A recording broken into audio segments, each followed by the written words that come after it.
Business meetings, conferences, and events, but no physical venues? Look no further. Philippine Virtual Expo is here for you. We provide our clients with virtual spaces designed and customized for anything you need. The future begins here.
pleasant Monday afternoon, everyone. Welcome to Philippine Virtual Expo's second expo this year, the Travel Expo. To officially commence this event, I would like to address the presence of everyone that is here with us today. Our exhibitor for day one of our event, the founder of the Philippine Virtual Expo, Mr. TJ Yuson, along with its department heads, brand heads, and members of the team, and our live viewers through our official Facebook page. Thank you for joining us today, and we hope that you'll stay with us until the last day of our virtual expo. My name is Marge, and I will be your host for the first day of the Travel Expo.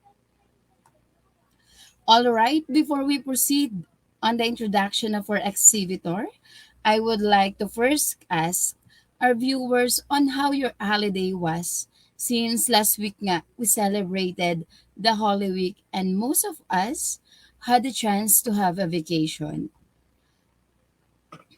Okay, kamustahin muna natin ang Holy Week celebration ng ating mga viewers.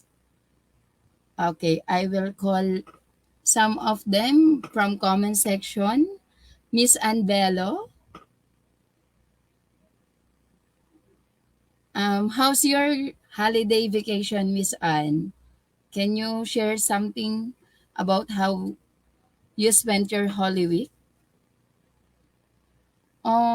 Di ka pala nakapag-vacation. Super busy. Okay, from other viewer po.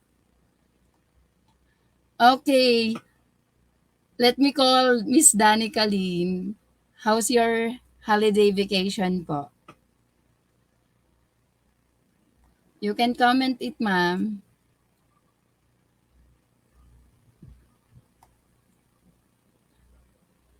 Mukhang wala si Miss Dani Kalin. Okay, anyway, thank you for sharing your holiday experience even though hindi nakapag-vacation dahil super busy daw si Miss Ann. Still thankful. Okay, nag-comment na po ang isa nating viewer which is Miss Dani Kalin. Nag-visit ng simbahan. Yes, most of us, we do visita iglesia. Tama po ba? Na-enjoy naman po. Busy din ako, sabi ni Miss Andrea. Okay lang yan. Bawi na lang next live. Char! Okay, thank you for sharing your holiday experience, Miss Danica Lynn and Miss Andrea Silvan. Miss Andrea. Okay, speaking of popular destinations, have you guys been to Cebu? It is nice.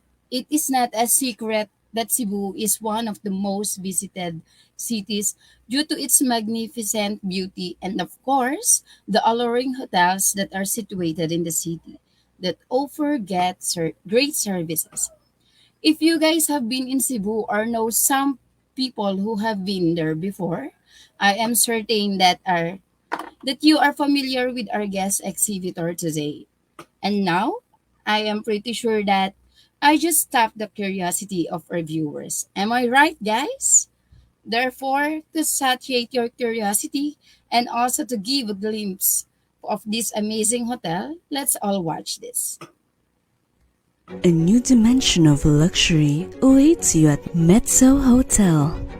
Through the years, we stay committed to provide an exceptional stay for all our guests. Mezzo Hotel is ISO certified for quality management system.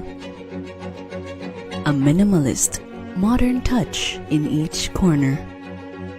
Bond with your favorite squad with our uniquely designed Barkada room. We provide a space just for you to focus on getting your work done and enjoying your stay. Set in the center of the Queen City of the South, experience comfort and luxury all in one.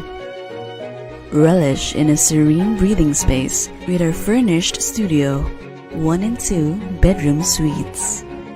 You're not in a hotel, you are home. At Cafe Mezzo, we present to you a distinctive array of cuisine. Take a dip and get the relaxation that you need with our amenities. From important meetings functions, and other life celebrations. We have the ideal setting for you, infusing a personal touch to make every experience one of a kind. Let the true spirit of Cebuana hospitality fill you with pride. Come make memories with us. Make it Mezzo.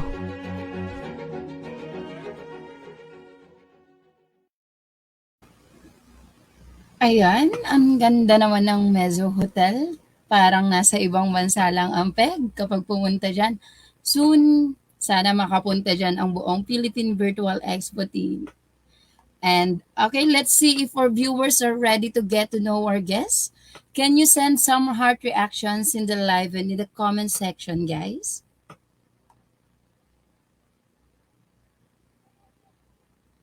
Okay, mukhang ready na naman po yung viewers natin from our comment section. Good afternoon. Mukhang ready na po yung viewers natin from our comment section.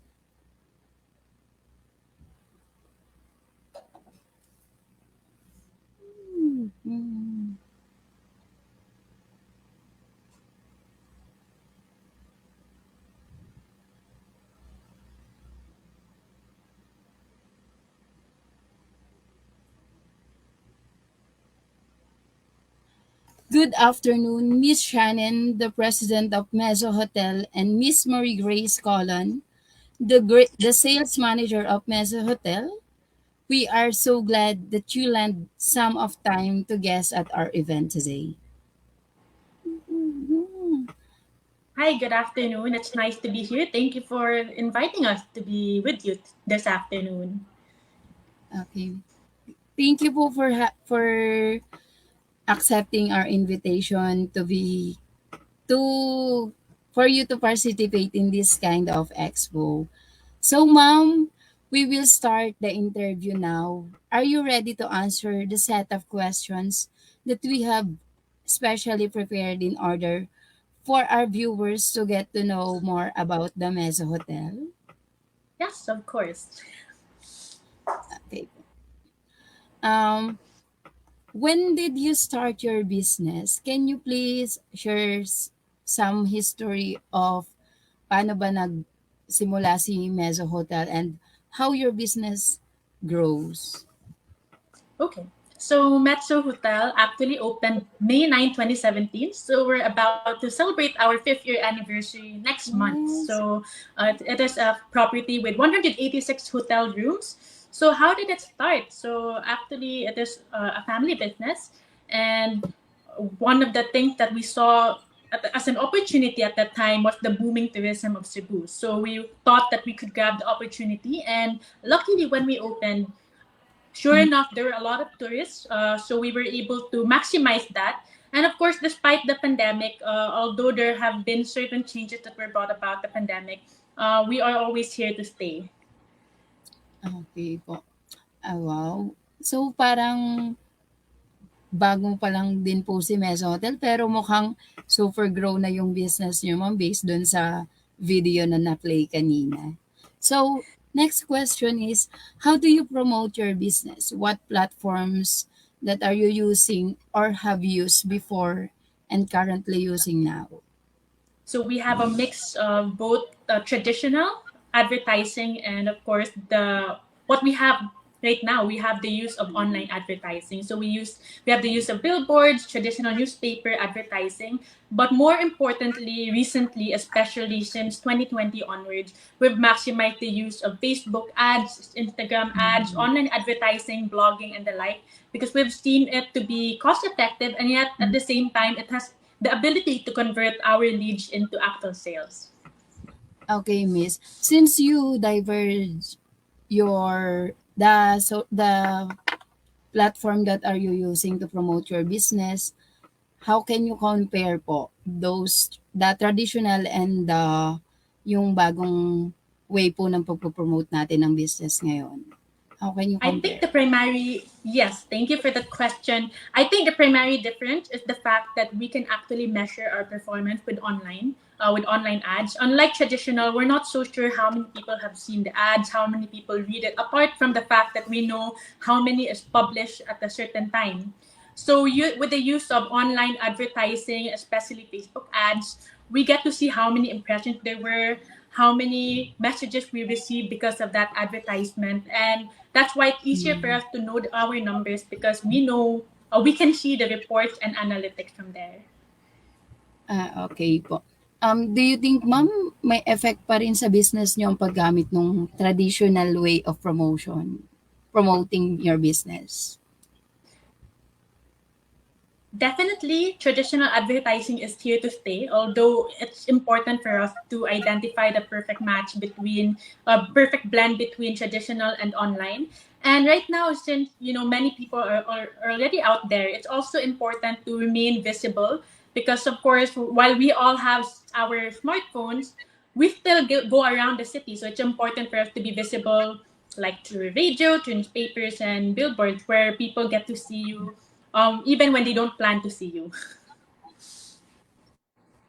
Okay. Thank you. For the next question, what was your mission at the start of your company? So our mission actually when we started is we want to support the tourism industry in Cebu.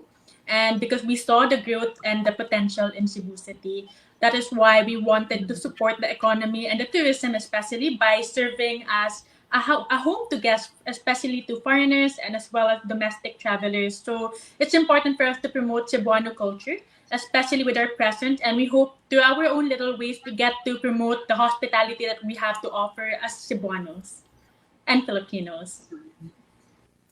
Ganda naman po, Miss, ng mission niyo. Okay po. How did you come up with the name of your company? And can you tell where is the exact location of it in Cebu? Okay.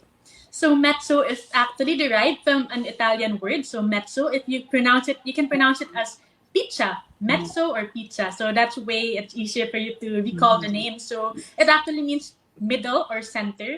And actually we're very strategically located at the center of Cebu City. So we are just a few minutes walk from the Cebu Business Park where you see all the booming businesses, and it's also a short drive to the malls like SM Ayala, as well as it's also accessible to the airport, which is around a 30 to 45-minute drive. So that's the reason why we're called Mezzo Hotel, because we're at the center of it all. Okay, Miss. Thank you. Okay, what are the services package what are the package that is most often availed by your clients?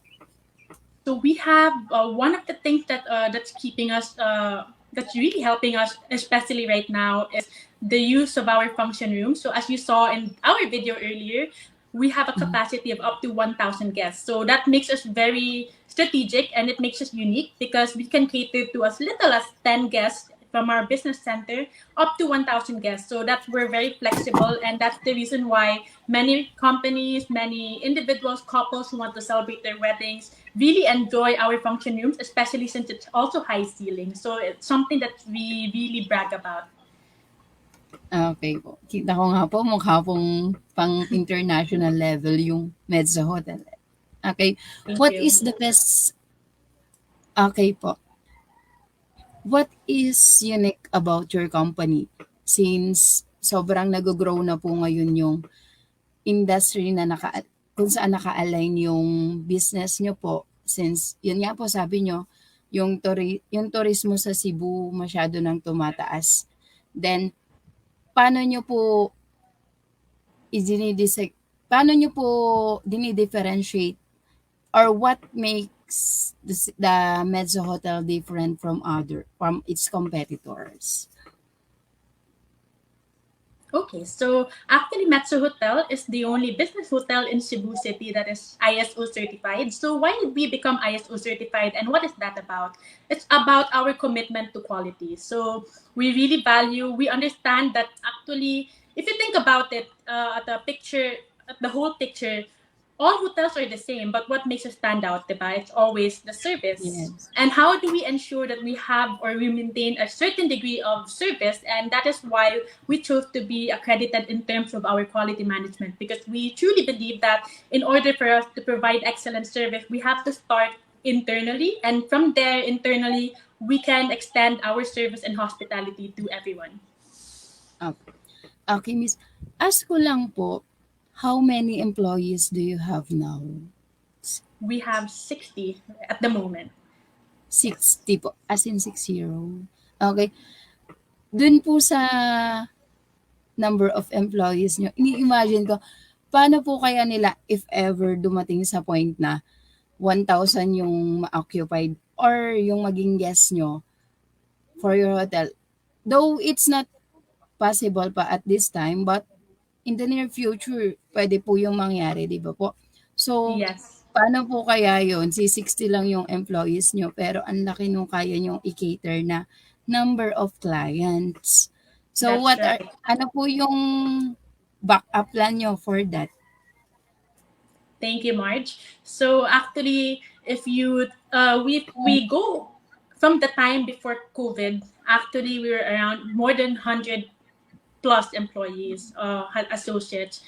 And of course, we have to manage both operationally speaking and in terms of our capabilities to ensure we survive. So we had to drop that down to 60. But of course, if in case our demand grows, we can always adjust accordingly and increase. And we also have the help of our, you know, part timers who are there to also help us. So actually, that would we really adjust based on the demand that the market has to offer. Miss Lesna, for this question, na-curious lang po ako about how the training process of Mezzo Hotel of for their employees po. Paano po ba yun? I I'm mean, sorry, you said the training process. yes, since di ba po, Mezzo Hotel is committed for the quality that they give. Yes. Since you mentioned that na quality yung services ni Mezzo Hotel, paano po kayo nag-undergo ng training ng inyong employees po? Okay, that's a very interesting question. And based on our accreditation and the process that we've actually learned, so before the year starts, so before 2022 started, meaning last year 2021, we already did a needs assessment, meaning we tried to assess what the current skills we have, where we want to be, and try to analyze the gap. So from there, you can already identify what trainings will be needed. And so we plot that for the whole year of 2022. So from January to December, there are certain plotted trainings for each department, and there are also trainings for the company as a whole. So the goal of this is to, of course, ensure that our service is, of course, improving, and it's also maintained at a certain level of quality that we want. And this is also measured because we also have what we call the key performance indicators or KPIs. So we also track the performance, and training is a part of that performance indicator. So that's how we ensure that trainings are also implemented in the company, and also ensure that these trainings actually translate to quality.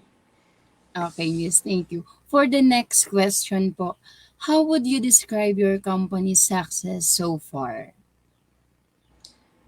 Honestly, at a time like this, being able to survive and surpass the pandemic is already a feat in itself. But of course, we're not stopping there. So I'm just very grateful to have a very competitive and a very supportive team who have been there every step of the way in all the good and the bad times. And that's the reason why we're successful, because of all the teamwork that we've had, and of course the fact that we never chose to give up, because once you give up, then it's very difficult. It's bound to fail. So I think having that positive spirit and that spirit to succeed really help us surpass all the difficulties. Yes, Miss. Then, Miss, bale po, this pandemic, kumbaga po, successful na si Mezzo before pandemic, di ba po? I think that would be very subjective, and it's also relative in nature. When we first started, we've seen a great increase in terms of our revenue, However, I would have to be honest and say that we are up there for more. So meaning we have more to offer to the world, and of course that's why, as I always say, we won't stop there and we continuously improve to ensure that we continue to exceed our goals and surpass the boundaries that we set for ourselves. Okay, Miss. Okay po, for the next question, how did your business survive during this time of pandemic? One of the things one of the key customers that we have that kept us really afloat, especially in the last 2 years, was the help of our OFWs. So they were able to, they had to stay here for one is as a holding facility before they go to the province, or another one is to quarantine to before they are released, as given by the IATF protocol. So that's one of them, and the second one is the growth of our events. So we were lucky enough that with the help of online advertising, we were able to gather more clients, especially in terms of our ballroom, which was normally underutilized, but now people know more about it, and many have been happy with our service. So that's why it's helped us a lot and survive this time. Okay, Miss. Tama nga naman po yung mga pinag-i-stay na OFW. Talagang Yes, hotels din po yung ginagamit. Okay po. yes, that's For the next question po, can you share some of your unforgettable experience while running this business? I think the most recent unforgettable experience I have was the recent Typhoon Odette. So as you know, it devastated Cebu. Um, and during that time, of course, we also had damages, and the whole Cebu was out of power. So meaning if there's no power, there's no water as well. So many people were flocking here to check in.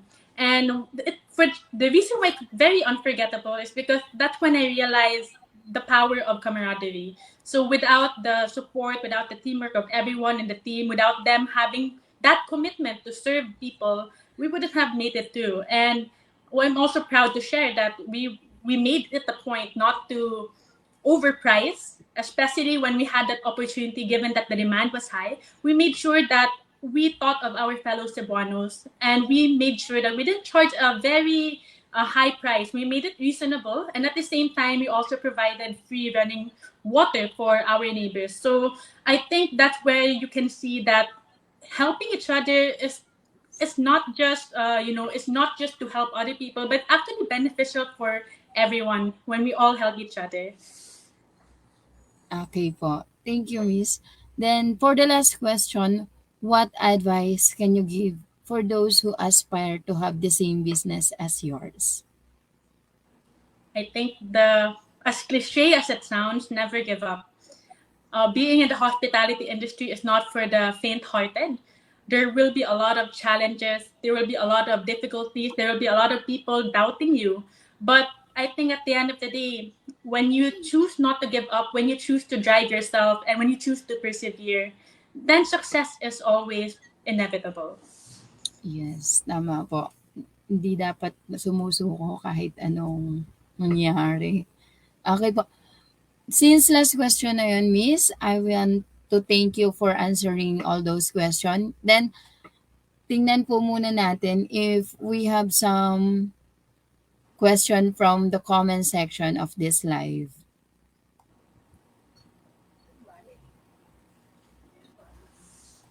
Okay, mukhang okay po. From Miss Anbelo, does Mezzo plans to expand their business to different places? Well, that's a very interesting question. And well, that's always part of the pipeline. And I think it's just a matter of time, matter of when, matter of where. So I think I suggest everyone to, of course, stay tuned for our plans in the future. And thank you for your support, as always. So, Miss, if ever man pong mag-expand kayo, anong target place nyo po? At the moment, we still have to do further studies. So it would be wise to say that we haven't finalized a certain location yet, but we continue to do studies, especially on the marketability and the tourism. that would actually help us succeed in that location or locality. Okay po. Thank you po. Wait lang po. Tingnan po natin kung meron pa pong willing magtanong from the comment section.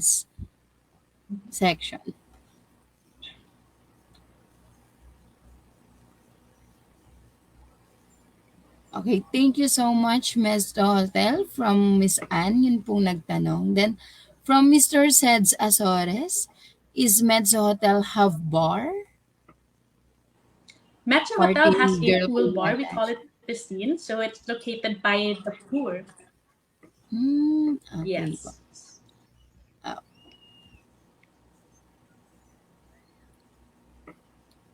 okay.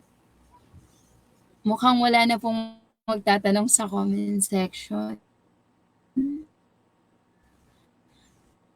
But from Miss Ann Bello, hopefully we can visit Cebu and go check in your hotel. Sobrang ganda daw sa Cebu. Okay po. So, before we proceed for the Yes, awarding, let us give definitely. you a quick tour to Virtual Expo through this short clip video. Thank you very much. Thank you for having me, Marge.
So, this is a certificate of recognition. This certificate is proudly presented to Mezzo Hotel in recognition for their active participation during the Philippine Virtual Expo's event called Philippine Travel Expo 2022, held on April 18 to 20, 2022 via Facebook Live and Philippine Virtual Expo website.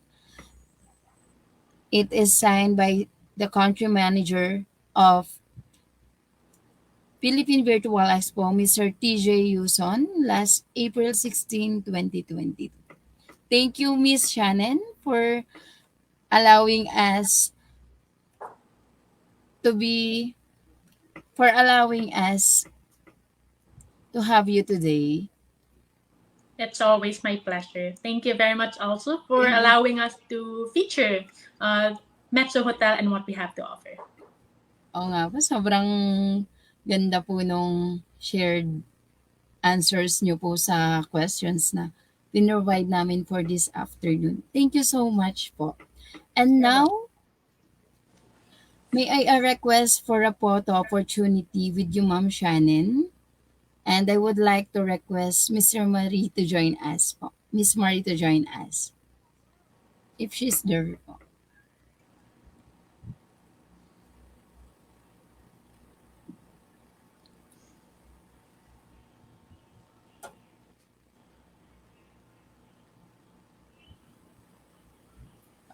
Okay na po ba?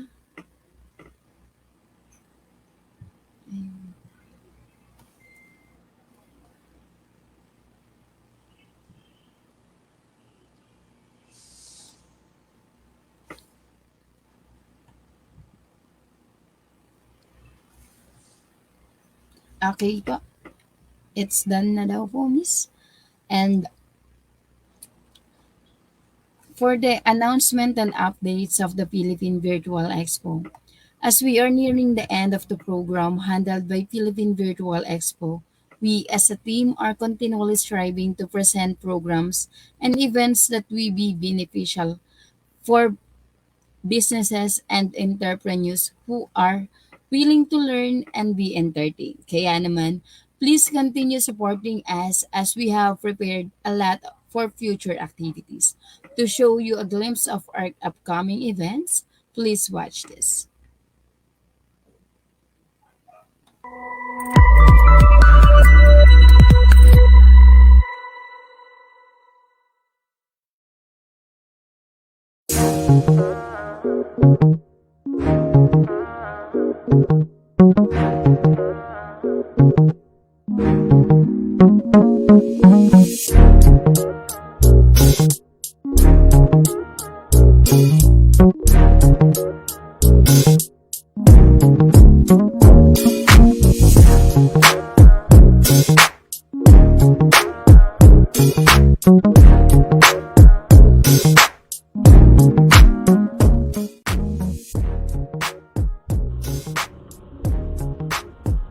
Summer is approaching.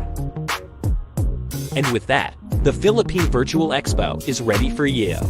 Together with other travelers, discover great deals and offers with our exhibitors as they join the Philippine Travel Expo 2022. Book and contact them directly through their virtual booth on our website at the comfort of your home. This coming April, discover different exhibitors such as travel agencies, hotels and restaurants, resorts, souvenir centers, and a lot more. So what are you waiting for? Join us and plan your best summer getaway here at the Philippine Virtual Expo.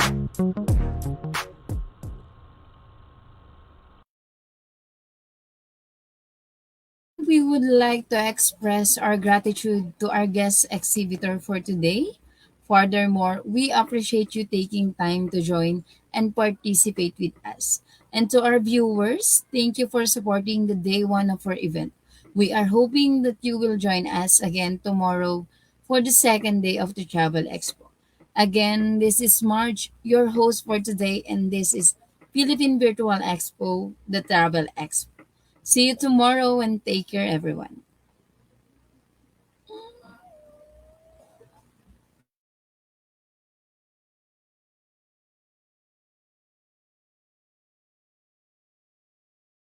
Business meetings, conferences, and events, but no physical venues? Look no further. Philippine Virtual Expo is here for you. We provide our clients with virtual spaces designed and customized for anything you need. The future begins here.